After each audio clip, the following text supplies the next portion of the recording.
అప్పుల బాధలు వెంటాడుతున్నాయా? అయితే 6 జేవిఆర్ వారి జాతిరత్నాలు ధరించండి. హాయ్, వెల్కమ్ టు మనం టీవీ. నేను మీ మనోజ్.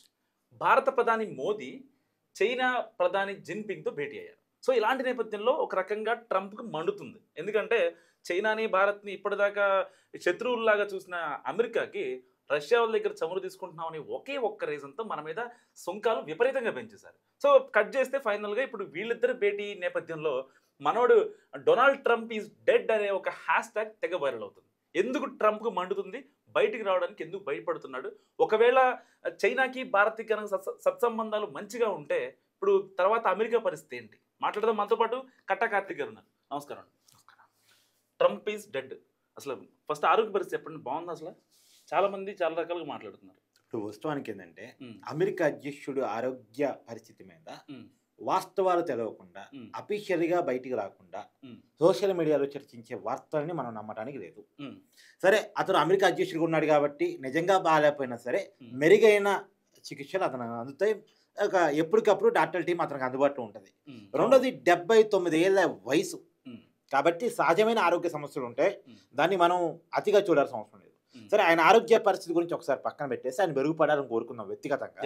కానీ మనం బేసిక్గా ఆలోచించాల్సింది జియో పాలిటిక్స్లో కీలక పరిణామం జరిగింది.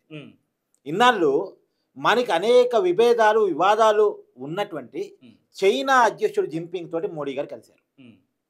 ఇంకోటి ఇలా పుతిన్ గారిని కూడా కలుస్తున్నారు. ఈ ముగ్గురు కలయిక అనేటువంటిది, పుతిన్, మోడీ, జిన్పింగ్ కలయిక అనేటువంటిది జియో పాలిటిక్స్లో కీలకమైన పరిణామం. ఇలా ప్రపంచ రాజకీయాల్లో గేమ్ చేంజర్ ఓ రకంగా చెప్పాలండి. ఎందుకు గేమ్ చేంజర్ అనేది నేను చెప్తా. ఇవాళ ప్రపంచాన్ని ఏలుతుంది ఎవరని భావిస్తున్నారు? అమెరికా. ఇవాళ అమెరికాకు సమాంతర సమాజాన్ని మనం నిర్మించబోతా ఉన్నాం. ఇలా నిజానికి అమెరికా, యూరోపియన్ కంట్రీస్ అన్నీ కలిస్తే ఎంత జనాభా ఉందో, భారత్, చైనా కలిస్తే అంత మార్కెట్ ఉంది, అంత జనాభా ఉంది, అన్ని మానవ వనరులు ఉన్నాయి. ఇవాళ మనతో టెక్నాలజీ బాగా తెలిసిన రష్యా కూడా ముగ్గురు కలిస్తే. రెండోది ఒక విషయం మనం గమనించుకోవాలి, మన్ని చైనాతో రష్యాతో బలంగా కలిపింది అమెరికానే. అమెరికా చేసిన పిచ్చి చేస్తాడు, ట్రంప్ తీసుకున్న పిచ్చి నిర్ణయాల ఫలితంగా మనం చైనాతోటి రష్యాతోటి సంబంధాలు ఇప్పుడు వీళ్ళు ముగ్గురు కలిసరికి కాస్త ట్రంప్కి మండుతున్నట్టు ఉంటుంది కదా. ఖచ్చితంగా మండి. అసలు నిజానికి మనమే సుంకాలు 50% మోపటానికి ట్రంప్ చూపిస్తున్నటువంటి రీజన్ ఏంటి? మీరు రష్యా నుంచి చమురు కొనుగోలు చేస్తున్నారు. కొనుగోలు చేస్తాం భయ్, మా దేశం, మా ఇష్టం. నువ్వెవడు చెప్పడానికి? మేము ఎవరితో కొనుగోలు చేయాలి, ఎవరితో ట్రేడ్ చేయాలి అనేది మా ఇష్టం కదా. మా ఇష్టం కదా. ఇప్పుడు నువ్వు కూడా రష్యా నుంచి కొనుగోలు చేస్తున్నావు. ఆ మాటకు వస్తే అమెరికా కూడా ఇది ఆయుధాలకు సంబంధించిన ముడి పదార్థాలని నువ్వు కూడా రష్యా నుంచి కొనుగోలు చేస్తున్నావు. మరి చమురు కొనుగోలు చేయడం తప్పు, కానీ అణ్వాయుధాల పరికరాలు తయారు చేయడం కొనుక్కోవడం తప్పు కదా. అంటే ఇది అమెరికాది ద్వంద్వ వైఖరి. ఇప్పుడు చైనా కూడా రష్యా నుంచి కొనుగోలు చేస్తాను చమురుని. అంటే మరి చైనా మీద 30% ఏది ఏమైనా ఒకటి మాత్రం వస్తాం, చైనా అనేటువంటిది మనకి సరిహద్దు దేశం. సరే, సరిహద్దు దేశం కాబట్టి సహజంగా ఉండేటువంటి సరిహద్దు సమస్యలు ఉన్నాయి. అవి సమస్యలు మాత్రమే, అవి విభేదాలు మాత్రమే, వివాదాలు కాకూడదు. విభేదాలు వేరు, వివాదాలు వేరు. విభేదాలు ఉంటాయి, చుట్టుపక్కల ఉన్న వాళ్ళతో ఉంటాయి. ఒకే కుటుంబంలో అన్నదమ్ములకి విభేదాలు ఉంటాయి. ఎందుకంటే పొలాల పంపిణీలో, ల్యాండ్ పంపిణీలో ఉంటాయి, సహజంగా ఉంటాయి. బోర్డరు గీసుకునే కాడ. సరే, ఆ బోర్డర్ సమస్యలు మనకి చైనాతో ఉన్నాయి. అందులో మనం అమెరికాతో ఎక్కువ అంటగాగటం వల్ల చైనా ఎప్పటికప్పుడు పాకిస్తాన్కి ఇండైరెక్ట్ సపోర్ట్ అందిస్తూ ఉంది. నిజానికి చైనా సపోర్ట్ చూసుకొని కొంతకాలం పాకిస్తాన్ కొంతకాలం రెచ్చిపోయింది. ఇప్పుడు అమెరికా సపోర్ట్ చూసుకొని అనుకో వేరే విషయం. కానీ ఒక విషయాన్ని మనం గమనించాలి, చైనాతో అంటగాగుతున్న పాకిస్తాన్ తోటి అమెరికా కూడా అంటగాగుతుంది. ఇవాళ పచ్చికించి ట్రంప్ పాకిస్తాన్తో విపరీతంగా అంటగాగుతున్నాడు. పాకిస్తాన్ ఆర్మీ చీఫ్ని శ్వేత సౌదాన్ని పిలిచి మరీ చర్చ జరుపుతూ ఉన్నాడు. కాబట్టి ఏదేమైనా ఇది చూపించైనా సరే చైనాని, పాకిస్తాన్ని విడదీయాలి. శత్రువుని విడదీయటం అనేది మనకు కూడా అవసరం. మనం పాకిస్తాన్ పీఓకి ఎందుకు ఆక్యుపై చేయట్లా? అక్కడ పక్కనే చైనా బోర్డర్ ఉంది, చైనా ఎంటర్ అవుతుంది, ఇప్పటికే ఇండైరెక్ట్గా పాకిస్తాన్ సపోర్ట్ చేస్తుంది కాబట్టి మనం ఆక్యుపై చేసుకోవాలి. కాబట్టి చైనాని మనం టెక్నికల్గా పాకిస్తాన్ నుంచి విడదీస్తాం అనుకోండి, అంతిమంగా మనకు కూడా లబ్ధి జరిగింది. రెండోది, చైనాతో మనకి ఎక్కువ మార్కెట్ ఉంది. ఇప్పుడు మనం తెలుగు రాష్ట్రాలు యూరియా కష్టాలు చూస్తున్నాం. ఎరువులు మనకి చైనా వాళ్ళు 20% వరకు మనకి సప్లై చేస్తూ ఉంటారు. మన ఉత్పత్తులు కాక, మనం ఎరువులను తయారు చేసుకునేది కాక, మనం 20-30% ఏదో ఇంపోర్ట్స్ మీద ఆధారపడతాం. అది చైనా నుంచి రావాల్సిన ఇంపోర్ట్స్ చైనాతో ఉన్నటువంటి అనేక వివాదాల ఫలితంగా అవి రావట్లేదు. ఇవాళ మనం చైనాతో సంబంధాలు పెరగటం వల్ల అవి మనకు వస్తే రైతులకి యూరియా కష్టాలు తీరేటువంటి అవకాశం ఉంటుంది. నేనేమంటానంటే ఒక రకంగా చెప్పాలంటే ప్రపంచంలోనే అతిపెద్ద మార్కెట్ అయినటువంటి చైనా, భారత్, రష్యా కలవటం మామూలు పరిణామం కాదు. ఇవాళ అమెరికా ఎంత ఇవాళ ఇప్పుడు నెంబర్ 1గా అమెరికా ఆర్థిక పరిస్థితి ఉందనుకో ఎగ్జాంపుల్. నెంబర్ 2లో చైనా ఉందిగా. నెంబర్ 6లోకి నెంబర్ 5లోకి భారతదేశం వచ్చి చేరింది కదా. నెంబర్ 5లోకి భారతదేశం వచ్చింది కదా. నెంబర్ 2 నెంబర్ 4 కలిస్తే లేదా నెంబర్ 5 కలిస్తే ఇప్పుడు నెంబర్ 1 కొట్టడం పెద్ద విషయం ఉంది, సరదా కొట్టేయచ్చు. తర్వాత మనతో రష్యా కూడా ఉంది కాబట్టి ముగ్గురు కలిసి నెంబర్ 1 కొట్టడం ఏముంది అసలు. అసలు ఇంకో విషయం, అమెరికా నేను సుంకాలు మోపుతున్నా అనుకుంటాను. అసలు అమెరికా సుంకాలు మోపటం వల్ల మనకి ఎంత భారం పడుతుంది, ఎంత ప్రభావం పడుతుంది? $48 బిలియన్ వ్యాపారం మీద ప్రభావం పడుతుంది. సరే $50 బిలియన్ అనుకో. $50 బిలియన్ అంటే 5,000 కోట్లు. మన బడ్జెట్ అంతా అసలు 4 లక్షల కోట్లు. 4 లక్షల కోట్లలో 5,000 కోట్ల రూపాయల ట్రేడ్ మీద ప్రభావం చూపించి నువ్వేదో డాన్స్ ఎత్తే ఎట్ట ఈ 5,000 కోట్లని ఎట్ట సర్దుబాటు చేసుకోవాలి? భారతదేశం చూసుకోగలదు. చైనా తోటి రష్యాతో మార్కెట్ పెంచుకొని ఈ 5,000 కోట్లని ఎట్ట చేసుకోవాలి? భారతదేశం చూసుకోగలదు.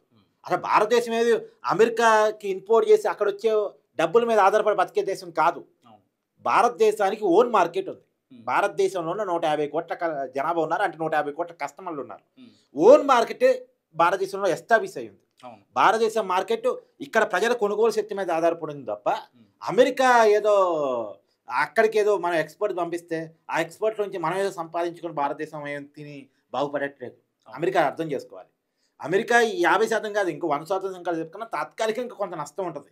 మన ఆక్వా రైతులకు నష్టం ఉండొచ్చు, తమిళనాడులో ఉన్నటువంటి వస్త్ర రంగ వ్యాపారానికి నష్టం ఉండొచ్చు, తర్వాత బంగారం ఆభరణాలకు సంబంధించి గుజరాత్ ప్రధానంగా నష్టపోయే అవకాశం ఉండొచ్చు. కానీ ఇది తాత్కాలికం మాత్రమే. మనం శాశ్వత పరిష్కార మార్గాలు ఎత్తుతాం. రేపు అమెరికా మన దగ్గరికి వచ్చి కావాలన్నా కానీ మన దగ్గర వస్తువులు మనం వేరే చోటకి ఆల్రెడీ పంపిస్తూ ఉంటాం కాబట్టి వాడు ఎక్కువ పెట్టి వాడు కొనుక్కోవాల్సి వచ్చింది. కాబట్టి ట్రంప్ వల్ల అమెరికాలో ధరలు పెరిగాయి.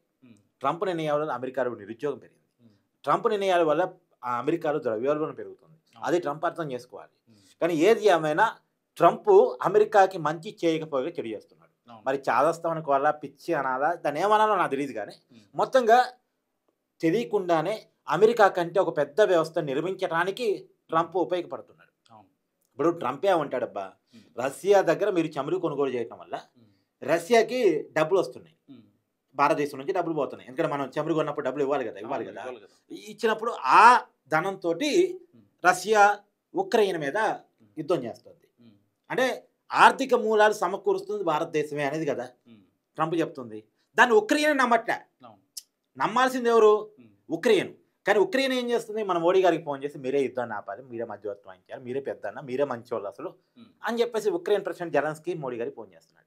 నిజానికి ఉక్రెయిన్ కనుక భారతదేశం వల్లే నా మీద యుద్ధం జరుగుతుందని కనుక భావిస్తే ఉక్రెయిన్ మనకి ఫోన్ చేస్తుందా? లేదు కదా, చేయరు కదా. మనతో మాట్లాడు కదా మాట కూడా. కానీ మనకి ఫోన్ చేసి మనతో మంచి సంబంధాలు ఉక్రెయిన్ నెలకొల్పుతుందంటే ఉక్రెయిన్ అసలు ప్రెసిడెంట్ ఇండియా కూడా వస్తానన్నాడు అంటే వాళ్ళు మనం విశ్వసిస్తున్నట్టే కదా. అంటే ట్రంప్ చెప్తున్న మాట ఉక్రెయిన్ కూడా నమ్మట్ల. అది విశ్వసనీయత కోల్పోతే అలా ఉంటుంది. కానీ ఒక విషయం మాత్రం వాస్తవం, షాంఘై సహకార సొసైటీ మీటింగ్ ఫలితంగా ఆ ముగ్గురు భేటీ ఏదైతే ఉందో, జిన్పింగ్, పుతిన్, మోడీ కలయిక ఏదైతే ఉందో ప్రపంచానికి, భారతదేశానికి కాదు ప్రపంచానికే సువర్ణాధ్యాయం. అమెరికా ద్వంద్వ వైఖరి పాలిటిక్స్కి గతం పుల్ స్టాప్ పెట్టడం, ప్రపంచ రాజకీయాల్లో అంటే జియో పాలిటిక్స్లో ఒక గేమ్ చేంజర్. మనకి చైనాకి సంబంధాలు పెరగబోతా ఉన్నాయి, చైనాకి పాకిస్తాన్కి సంబంధాలు తెగబోతా ఉన్నాయి, అమెరికాకి ఓ రకంగా చెప్పాలంటే మంట సెగ తగులుతూ ఉంది.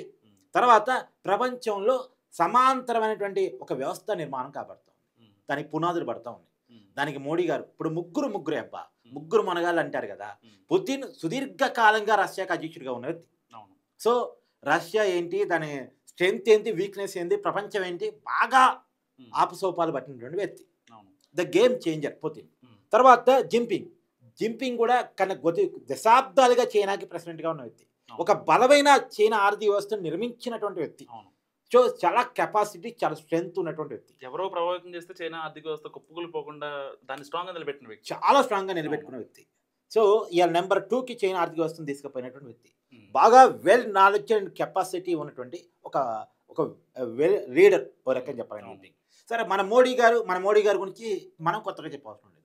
2014 నుంచి 3 సార్లు వరుసగా పిఎం అవుతూ ఎక్కడ ఎన్డీఏ కూటమిని పడనీయకుండా ఒక జాతీయవాద నాయకుడిగా భారతదేశాన్ని ఐక్యమత్యంగా ఉంచి తన కూటమిని గెలిపించుకుంటూ సుదీర్ఘకాలంగా ప్రధానిగా పనిచేస్తున్నటువంటి వ్యక్తి. ఇంతకాలం ప్రధానిగా పనిచేయడం అనేది గతంలో లేదు. కానీ మోడీ గారు తనకున్నటువంటి ఇమేజ్తో దాన్ని కంటిన్యూ చేసుకోగలుగుతున్న హ్యాట్రిక్ పిఎం. కాబట్టి ముగ్గురు కూడా సుదీర్ఘకాలం ఆయా దేశాలకు అధినేతలుగా ఉన్నటువంటి వ్యక్తులు. ఆయా దేశాల మీద ఉన్నటువంటి వనరులు, జియో పాలిటిక్స్ మీద సుదీర్ఘమైనటువంటి అవగాహన ఉన్నటువంటి వ్యక్తులు. కాబట్టి ఈ ముగ్గురు కలిసి ఒక డెసిషన్ తీసుకుంటే ఈ ముగ్గురుతో పోలిస్తే Trump is junior. Trump is second time American president. ఇక్కడ మన మోడీ గారు 3వ సారి, పుతిన్ గారు సుదీర్ఘకాలం, జిన్పింగ్ కూడా సుదీర్ఘకాలం, కొన్ని దశాబ్దాలుగా వాళ్ళు ఉన్నారు. సో ఈ ముగ్గురితో పోలిస్తే ట్రంప్ ఈజ్ జూనియర్. ఈ ముగ్గురిని ట్రంప్ ఎదుర్కోగల కెపాసిటీ ఉందా అంటే ఖచ్చితంగా లేదని జియో పాలిటిక్స్ గురించి కనీస అవగాహన ఉన్నటువంటి ఎవరైనా చెప్తారు. ఎస్, కాబట్టి ఈ ముగ్గురి భేటీ అనేటువంటిది ఒక మంచి సువర్ణ అధ్యాయం అని నేను చెప్తాను. థ్యాంక్ యూ కార్తిక్ గారు. సో ఇది కార్తిక్ గారు అనాలిసిస్. చూస్తూనే ఉండండి మనం టీవీ.